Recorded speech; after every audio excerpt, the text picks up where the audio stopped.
Kuma, binalagbag si Saturn. Bali lumabas na nga ang spoilers para sa paparating na chapter 1104. At may title nga daw itong paparating na chapter na Thank You Dad. So sa title pa lang alam na kaagad natin na itong chapter na to related kila Bonnie at Kuma. Which is hindi nga tayo nagkakamali. Dahil kung sa last chapter nga nakita nating dumating na sa Egghead Island itong si Kuma at nag-initiate nga siya ng isang atake kay Saturn. Sinasabi nga sa spoilers na tumama daw itong suntok na to ni Kuma kay Saturn. Bali itong scene nga na to very similar o may hawig sa ginawa ni Luffy kay St. Charlos during Sabudi Archipelago Arc. Parehas nga silang sumuntok ng isang Celestial Dragon. Isa nga lang ito sa similarity ng dalawang arc na to. Ngayon kung trip nyo ngang malaman pa yung ibang similarity sa dalawang arc na to at kung ano pa nga ba ang mga possible na mangyayari ngayong Egghead Island arc na related sa Sabudi Archipelago arc,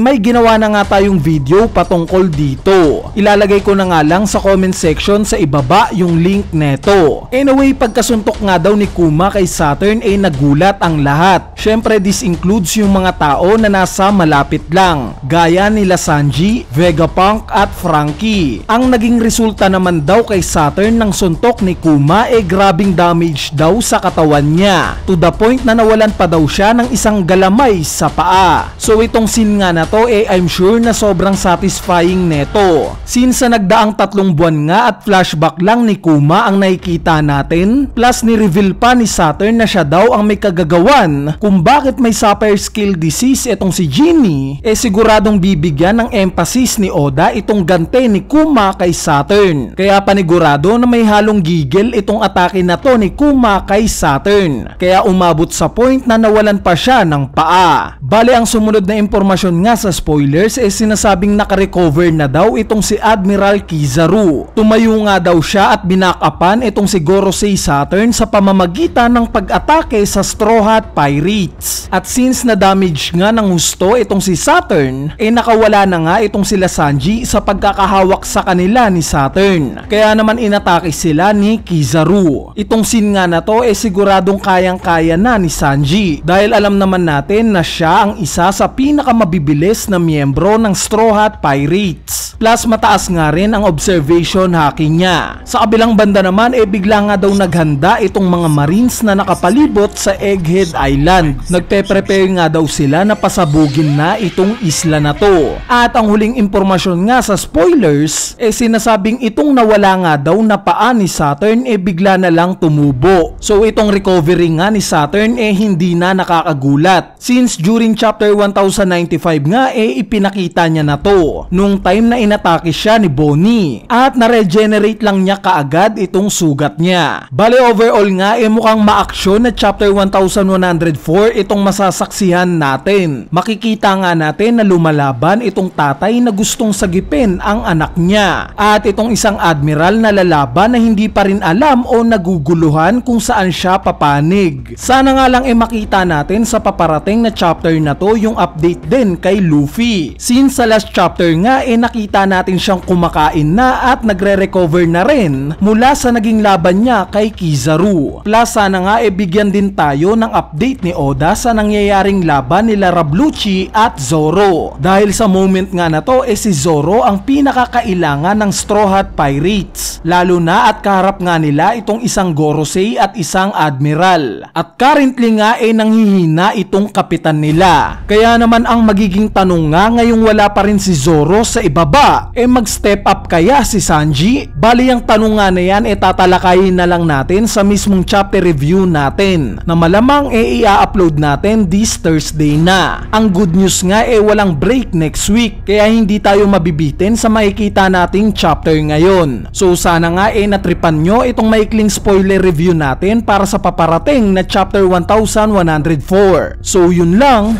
peace!